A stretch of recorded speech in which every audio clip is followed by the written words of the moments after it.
Yo, halo guys, sebelum gua lanjutin ke pembahasannya, gua nggak bosen-bosen ngingetin ke kalian dulu, yuk dukung dulu channel ini dengan pencet tombol subscribe dan loncengnya di bawah ini, agar kalian tidak ketinggalan update dari channel ini. Dan juga like dan share ke kawan-kawan kalian, biar di channel ini semakin dikenal banyak orang. Pastinya dukungan dari kalian sangat gua butuhin, untuk ngebuat gua terus semangat dan terus update ke depannya. Oke, kalau gitu, kita langsung lanjut aja ke pembahasannya.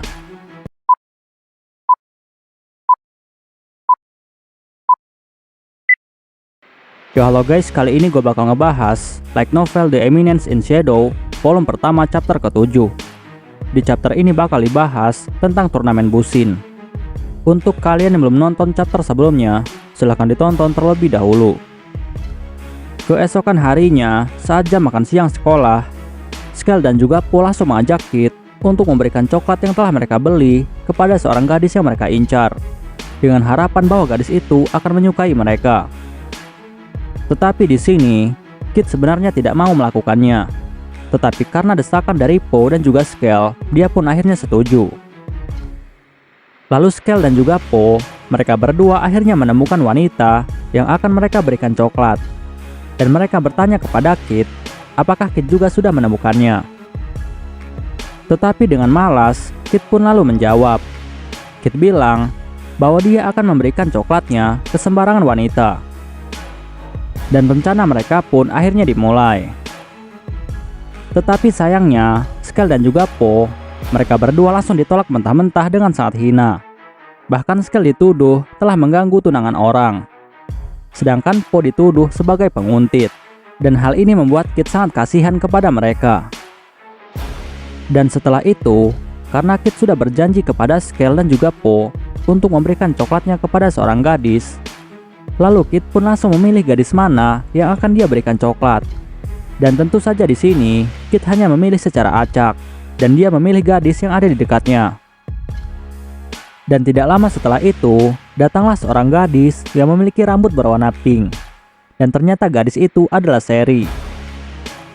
Lalu Kit langsung memanggil gadis itu dan bilang kepada gadis itu dengan nada yang sangat biasa. Kit bilang bahwa dia akan memberikannya sekotak cemilan manis, dan cemilan itu biasanya disebut dengan nama coklat. Dan setelah Kit memberikan coklat itu, Kit pun langsung pergi meninggalkannya. Di sisi lainnya, Sherry yang menerima coklat dari Kit, dia pun menjadi sangat bingung. Tetapi saat Sherry ingin memanggil Kit, dia tidak tahu nama Kit. Lalu tidak lama, datanglah ayah angkat dari Sherry, yaitu Lutheran. Dan Lutheran lalu bertanya kepada Sherry, kenapa Sherry diam saja? Dan apakah ada sesuatu yang telah terjadi? Dan Sherry pun lalu menjawab bahwa ada seorang pria yang memberikannya sekotak coklat. Lutheran yang mendengar hal itu, dia pun lalu memberitahu Sherry bahwa coklat itu adalah cemilan yang sangat mewah. Dan baru-baru ini cemilan ini menjadi sangat terkenal di kalangan para gadis. Dan menurutnya, coklat itu diberikan oleh pria itu sebagai hadiah untuk Sherry. Sherry yang mendengar itu, dia pun lalu bilang kepada Lutheran bahwa sebenarnya dia tidak kenal dengan pria itu. Dan tidak mungkin orang yang tidak saling mengenal bisa memberikan sebuah hadiah. Tetapi Lutheran lalu bilang kepada Sherry bahwa hal itu bisa saja terjadi, karena kemungkinan pria itu sudah jatuh cinta kepada Sherry pada pandangan pertama. Bahkan coklat yang dia berikan kepada Sherry itu adalah coklat terbaik yang ada di dunia ini, dan sangat sulit untuk mendapatkannya. Bahkan untuk para bangsawan sekalipun, mereka juga harus mengantri dari subuh untuk mendapatkan coklat itu. Dan itu artinya pria itu sudah sangat berusaha untuk memberikan coklat itu kepada Sherry. Sherry yang mendengar itu, wajahnya pun langsung memerah, dan dia pun mulai tersipu malu. Lalu Lutheran langsung menyuruh Sherry untuk segera memikirkan jawaban yang akan dia berikan kepada pria itu, karena pria itu pasti akan menunggu jawaban dari Sherry. Dan Sherry pun akhirnya memutuskan bahwa dia akan segera memberikan jawaban kepada pria itu. Lalu setelah itu, Lutheran bertanya kepada Sherry bagaimana tentang perkembangan penelitian tentang artefak yang telah ditemukan oleh Putri Iris. Dan Sherry pun lalu menjawab bahwa dia baru akan memulai untuk menyelidikinya. Tetapi untuk saat ini, dia menemukan bahwa artefak itu ada sebuah kode unik. Dan menurutnya artefak ini digunakan oleh suatu organisasi kuno. Dan dia bisa tahu tentang hal ini adalah karena mendiang ibunya dulu adalah seorang peneliti tentang organisasi kuno dan juga kode-kode kuno. Lutheran yang mendengar hal itu, dia pun lalu bilang kepada Sherry bahwa ibunya Sherry, yaitu Lucrea, dia juga adalah seorang peneliti yang sangat hebat. Dan Sherry juga harus melanjutkan penelitian ibunya tentang kode-kode kuno. Dan ini adalah pekerjaan yang sangat cocok untuk Sherry. Sherry yang mendengar itu, dia pun terlihat sangat senang dan langsung berterima kasih kepada Lutheran. Lalu Lutheran bertanya kepada Sherry, di manakah artefak itu disimpan? Dan Sherry pun lalu memberitahu Lutheran bahwa artefak itu saat ini disimpan di sebuah ruangan. Dan ruangan itu dijaga oleh ksatria dari kerajaan Midgar, yaitu Glenn. Tetapi tiba-tiba setelah itu, Lutheran malah batuk-batuk parah. Dan Sherry yang melihat hal itu, dia pun dengan panik lalu bertanya kepada Lutheran, apakah dia baik-baik saja? Dan Lutheran pun lalu menjawab bahwa dia baik-baik saja. Dan Lutheran bilang kepada Sherry bahwa saat ini ada hal yang lebih penting ingin dia beritahukan kepada Sherry. Lutheran bilang bahwa dia telah menerima sebuah pesan dari kota perguruan tinggi, yaitu kota Laugus. Dan salah satu sekolah di sana telah bertanya kepadanya, apakah Sherry bersedia untuk belajar di sana? Dan Lutheran bilang kepada Sherry bahwa jika Sherry belajar di kota pelajar Laugus, hal itu pasti akan meningkatkan keterampilan dari Sherry sebagai seorang peneliti. Dan tawaran ini adalah tawaran yang sangat bagus. Tetapi Sherry lalu bilang kepada Lutheran bahwa dia tidak bisa meninggalkan Lutheran sendirian, karena Lutheran saat ini sedang sakit parah. Tetapi Lutheran lalu bilang kepada Sherry bahwa Sherry tidak perlu mengkhawatirkannya. Tetapi Sherry tetap tidak mau meninggalkan Lutheran, karena saat ini Lutheran adalah ayah angkatnya. Dan Lutheranlah yang telah menolongnya saat ibunya telah meninggal. Dan jika Lutheran tidak ada, pasti dia sudah mati saat itu. Lutheran yang mendengar hal itu, dia pun langsung tersenyum dan langsung memuji Sherry. Lutheran bilang bahwa Sherry itu adalah anak yang sangat baik, dan dia berharap jika penelitian dari Sherry akan berjalan dengan lancar. Dan setelah itu, Lutheran pun langsung menyuruh Sherry untuk segera mencicipi coklat pemberian itu, karena itu akan membuat Sherry lebih baik. Dan Lutheran pun langsung pergi meninggalkan Sherry. Dan setelah Lutheran pergi, Sherry pun langsung makan coklat pemberian dari Kit. Dan saat pertama kalinya dia merasakan coklat, dia pun merasa sangat senang, karena ternyata rasa coklat itu sangat enak dan juga manis, dan itu membuatnya bisa tersenyum kembali. Setelah jam sekolah selesai, Kit pun langsung memutuskan untuk segera pulang ke asrama, dan dia pun langsung berjalan sendirian. Tetapi tidak lama setelah itu, ada seorang gadis yang memiliki rambut berwarna coklat langsung menghampiri Kit. Dan ternyata gadis itu adalah bawahan dari Gamma, yaitu Nu. Tetapi saat ini, Nu sudah menyamar menjadi seorang siswi yang terlihat sangat culun dengan menggunakan kacamata.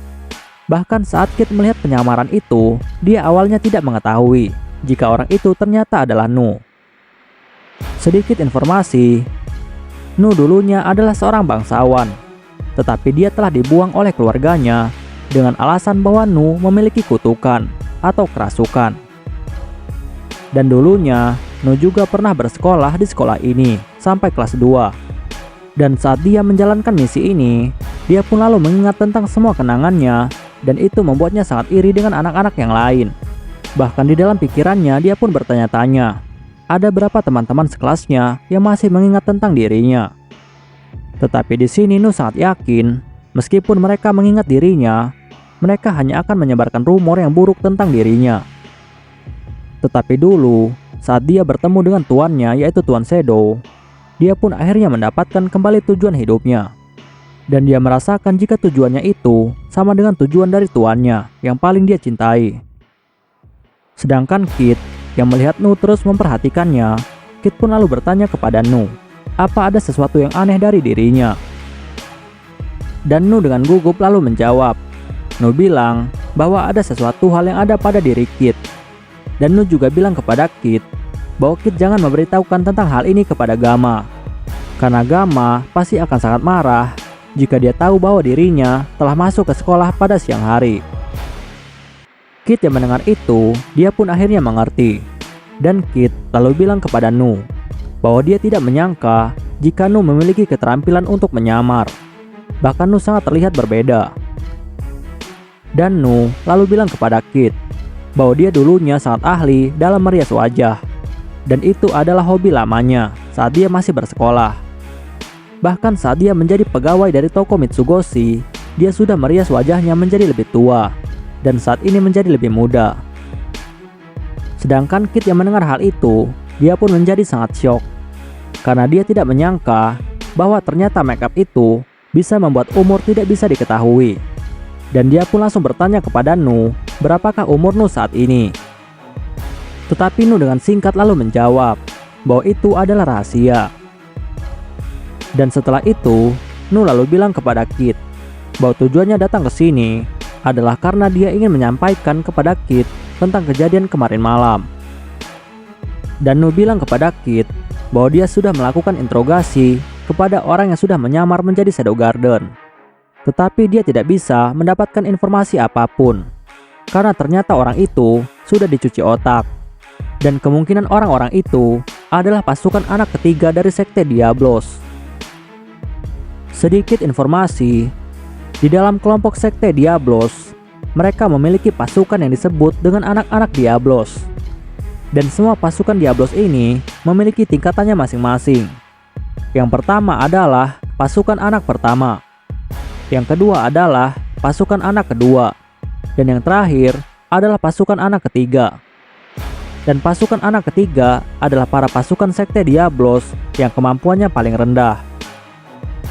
Untuk pasukan anak pertama Diablos, mereka ini adalah orang-orang yang memiliki kekuatan yang paling kuat. Dan mereka ini bisa dianggap sebagai orang-orang terkuat yang ada di dunia. Dan mereka ini memiliki nama mereka sendiri-sendiri. Dan kontribusi mereka terhadap Sekte Diablos sangat besar. Bahkan Nu dulunya adalah pasukan dari anak pertama Sekte Diablos. Dan dia memiliki nama yaitu Nu. Dan Nu akhirnya memutuskan untuk masuk ke dalam Shadow Garden. Untuk pasukan anak kedua Sekte Diablos, mereka ini adalah pasukan standar yang cukup kuat. Dan mereka ini memiliki potensi untuk menjadi anak pertama. Bahkan seperti kasus lain, seperti kasus Zenon, anak kedua ini memiliki kemampuan untuk menjadi salah satu dari 12 ksatria meja bundar. Dan ini menunjukkan bahwa mereka juga memiliki kekuatan yang sangat kuat. Dan Zenon dulunya adalah pasukan anak kedua Sekte Diablos. Untuk pasukan anak ketiga Sekte Diablos, mereka ini adalah pasukan yang diambil dari anak-anak yatim yang memiliki sedikit kekuatan. Dan mereka nantinya akan dicuci otak dan juga dilatih untuk bertarung oleh Sekte Diablos. Tetapi tidak semuanya berhasil lulus. Bahkan pasukan anak ketiga Diablos hanya dijadikan sebagai pasukan yang akan dikorbankan. Lalu setelah itu, Nu juga memberitahu Kit bahwa tujuan insiden ini kemungkinan adalah karena Sekte Diablos ingin memancing Shadow Garden untuk keluar. Dan beberapa hari yang lalu, dia telah mendapatkan sebuah informasi bahwa salah satu orang dari pasukan anak pertama Diablos telah berhasil menyusup ke ibu kota. Dan nama orang itu adalah Rex. Tetapi untuk saat ini, mereka tidak bisa menemukan lokasi dari Rex. Tapi mereka akan terus melakukan penyelidikan. Dan Nu juga dengan hormat bilang kepada Kit bahwa sebenarnya dia sudah tahu bahwa jika tuannya pasti sudah tahu tentang semua informasi ini. Tetapi untuk formalitas, maka dia harus melaporkan semuanya kepada Kit. Sedangkan Kit yang mendengar hal itu, dia pun hanya mengangguk dengan gaya yang sangat elegan, walaupun sebenarnya dia tidak tahu apa-apa.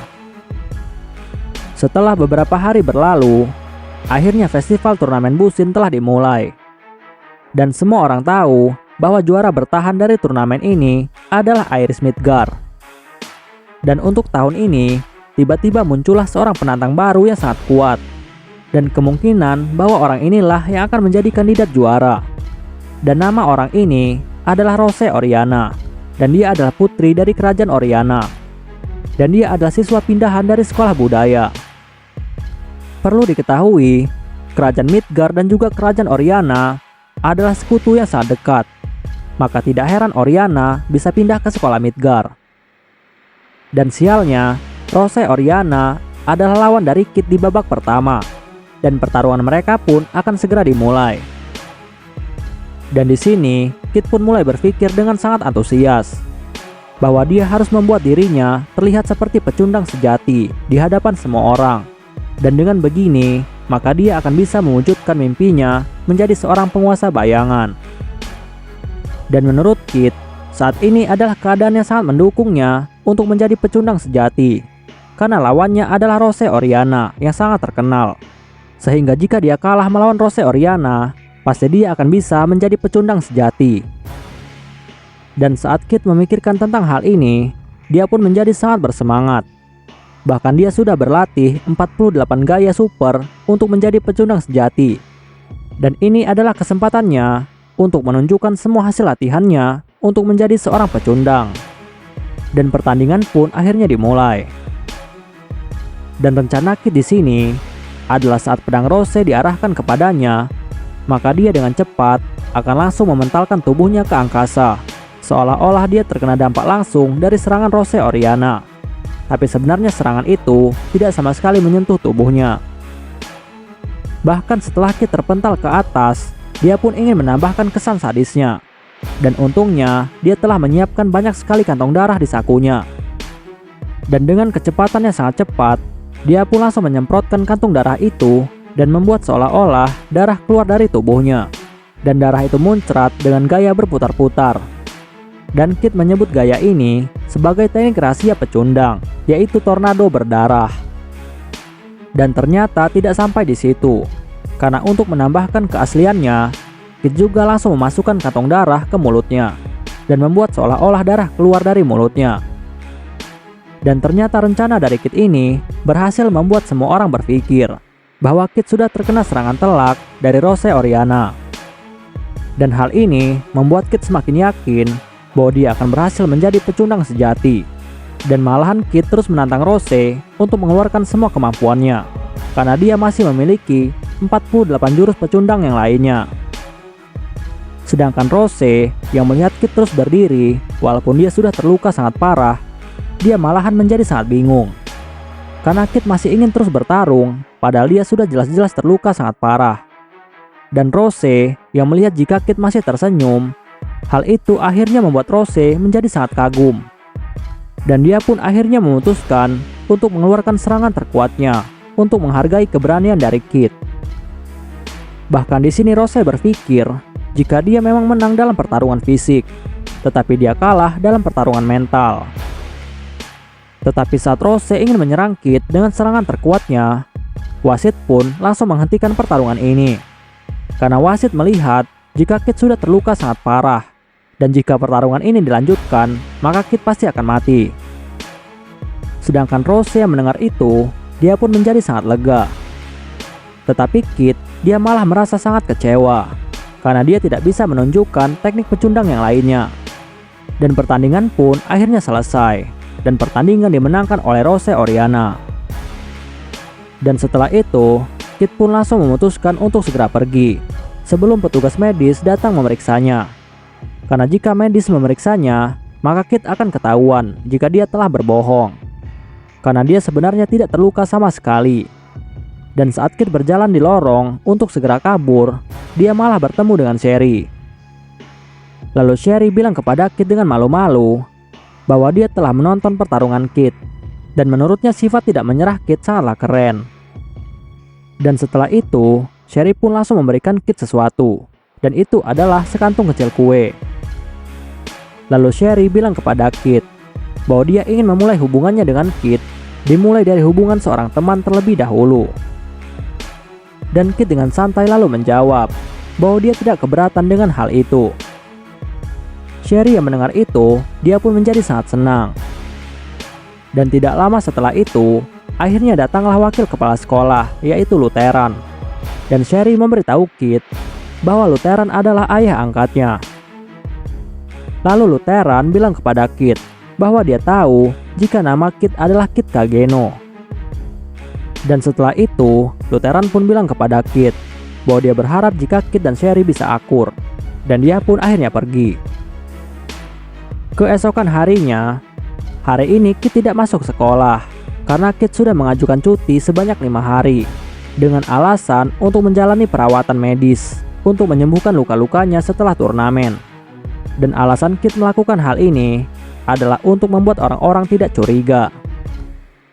Sedangkan Sherry, sejak dia dekat dengan Kit, dia pun mulai merasakan suatu perasaan yang sangat aneh, dan itu membuatnya menjadi tidak fokus. Bahkan saat Sherry mengetahui jika Kit tidak masuk sekolah, dia pun menjadi sangat khawatir. Dan dia sempat berpikir untuk pergi menjenguk Kit. Bahkan saat dia meneliti tentang artefak, dia masih tidak bisa berhenti memikirkan Kit. Dan dari sinilah dia pun mulai berpikir, apa yang sedang dia rasakan sebenarnya? Karena dia merasa bahwa belakangan ini, dia merasakan perasaan yang sangat aneh kepada Kit. Dan itu membuatnya selalu ingat kepada Kit. Bahkan dia juga sedikit agak khawatir dengan sebuah rumor yang telah menyebar. Dan rumor itu mengatakan jika Kit dan juga putri Alexia telah berpacaran. Dan Sherry pun akhirnya memutuskan untuk bertanya dengan Alexia.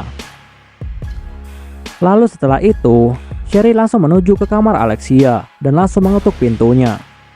Dan setelah Alexia membuka pintunya, dia pun lalu bertanya kepada Sherry, ada perlu apa Sherry datang menemuinya. Dan Alexia pun langsung mengajak Sherry untuk membicarakan masalah ini sambil minum teh. Lalu Alexia bertanya kepada Sherry, apakah Sherry ingin membahas tentang artefak. Tetapi Sherry lalu menjawab bahwa saat ini dia ingin berbicara tentang masalah yang lebih pribadi.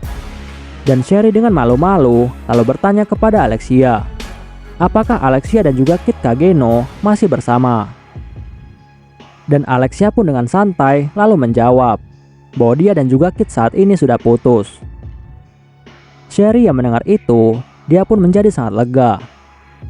Tetapi sebenarnya saat Alexia menaruh gelasnya, dia terlihat sedikit agak kesal. Tetapi sayangnya Sherry tidak menyadari hal ini. Lalu Alexia bilang kepada Sherry bahwa sebenarnya hubungannya dengan Kit dulunya hanyalah berpura-pura untuk mencapai suatu tujuan. Dan Sherry yang mendengar hal itu, dia pun malah tambah senang. Tetapi sayangnya Alexia malah tambah kesal. Lalu Sherry memberitahu Alexia bahwa beberapa hari yang lalu dia telah berteman dengan Kit. Dan Alexia yang mendengar hal ini, dia pun menjadi sangat terkejut. Dan dia bertanya kepada Sherry dengan gugup, kenapa Sherry tidak memberitahunya tentang hal ini. Tetapi Sherry lalu menjawab bahwa dia saat itu memikirkan tentang hubungan Alexia dan juga Kit. Tetapi saat ini dia sangat senang karena dia telah mengetahui bahwa Alexia dan juga Kit telah putus. Sedangkan Alexia yang sangat kesal, dia pun lalu bilang kepada Sherry bahwa hal itu adalah hal yang bagus. Tetapi Alexia memegang gelasnya sambil gemetaran. Dan setelah itu, Sherry pun langsung pamit untuk segera pergi dengan wajah yang sangat gembira. Sedangkan saat Sherry pergi dari kamar Alexia, terdengar suara gelas pecah. Tetapi sayangnya Sherry tidak mendengar hal ini.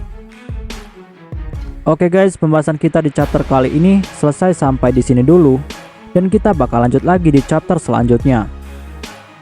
Gua nggak bosan-bosan ingetin ke kalian untuk dukung channel ini dengan pencet tombol subscribe, like, share ke kawan-kawan kalian biar channel ini semakin dikenal banyak orang. Dan untuk kalian yang ingin mendukung channel ini dengan berdonasi, silahkan cek link donasinya yang ada di deskripsi. Oke guys, see you next time. Bye bye.